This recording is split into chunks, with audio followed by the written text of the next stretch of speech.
working on our camper here that we've been building for a few months. 3 years. 3 years. Somebody keeps track of it, not me, because I've been doing so much work I don't want to think about it. But right now this is the headboard that I put together, and you know, it's got the cabinet doors and stuff. We're going to be putting little clips on here to hold these cabinet doors shut, and I'm actually edging all this stuff right now. As you can see behind me up here, I put an edging on here. And something I've learned about this small wood like this in the camper area is when I'm shooting the nails, I'm shooting them diagonally straight through to the crown right here, right in the corner. Because when I put it in here, it leaves a lot of holes that we have to fill. But right here, it really is hiding itself within the corner, and it's actually looking a lot better. It's holding just the same, and as you can tell the difference between here, you see no holes in it here or on the bottom like this, but on the cabinet behind you where you're at, you will see that there are, you know, little holes and nails heads that are sticking out, which I don't really like. But so I'll be doing this on this section here, on the section down here below us, on the edge of the counter that I made over here, which this counter in this camper is higher than your standard counter, because I got tired of bending over to wash the dishes and help in the kitchen. Otherwise Amy does it all. And so I made it a little higher, and then I actually put stainless steel behind it, so we don't have to worry about any of that stuff behind there. But that's what I'm doing right now, and then I guess I'll move to the next thing. And we've got a lot of stuff left to do, but it's all little things. Well, buying tires is not little, but it's all little things to do. So, alright, I'll keep you informed as I go. Okay, so you'll see like these nail divots right here that I don't like that over here on the corner where I've brought this corner together. That's one thing that I've learned how to do in this camper, is really get some really nice and tight corners. And I'm doing it all with a handsaw. It's a whole lot easier.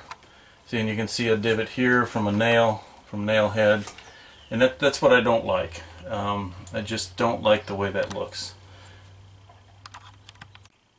Okay, another problem we're going to have to solve is this big gap here. You can see I can almost get my finger in there, and then the wall actually moves. And that's because there's no stud right here on this area behind that, which if I'd have thought about it ahead of time, I would have put something there. But there's not. So I'm going to probably take a piece of concaved quarter round, or whatever you call it, I don't even know what you call it, convex or whatever. And I'm probably going to put that there and across here, and maybe down there on the back, I don't know, just to kind of dress it up a little bit. And then as a reminder for everybody, if you look right here, you'll see a gap or what looks kind of funny in this wood, and that was because of tape. Believe it or not, tape actually pulled the wood apart, and now we can't seem to put a stain on it. I don't know if it sealed it or what it did, but it made a mess, and you can see it did it all the way down through here when we were taping off to paint this area of the camper. But maybe we'll figure it out. Use what we got, get her done. The old philosopher said, get her done. So, and we're just doing what we can to make it work the way we want it to be with what we have, mostly. I don't know if you can see it or not, but this is some of the trim that Tim put in yesterday that needs to be stained yet. And staining is my job, so I'll be working on that in the next day or so. And let me see if I can pan around here to the kitchen area. Okay, the trim up here, of course, has been on there for a while, and it's stained and sealed. This is the little kitchen area. That is a huge mess right now, but sooner or later, we'll be able to use this thing. We can't wait. Okay, one thing I've learned on doing this trim work, I measure it and get the exact measurement and add an eighth.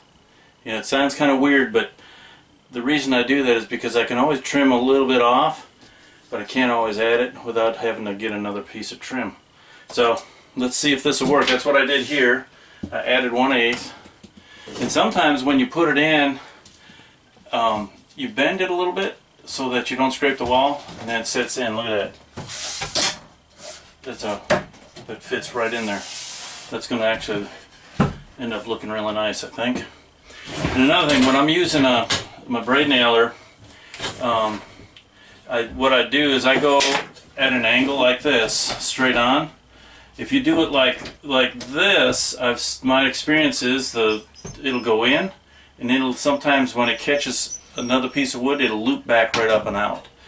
When I do it this way, if it's going to loop at all, it's going to loop along with the grain. So that's where I am. That's where I'm going to do it.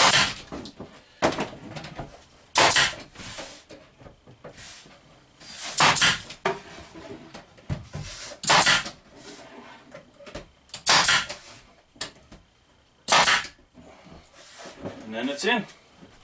Now on to the next piece. And Tim put this door trim in too. He just ripped some boards that were extra in the Off another project. off of another project. Yeah, actually in the house around a door frame. You see the So knots? there's more for me to stain. The knots, I like the knots. They're kind of cool. They add character.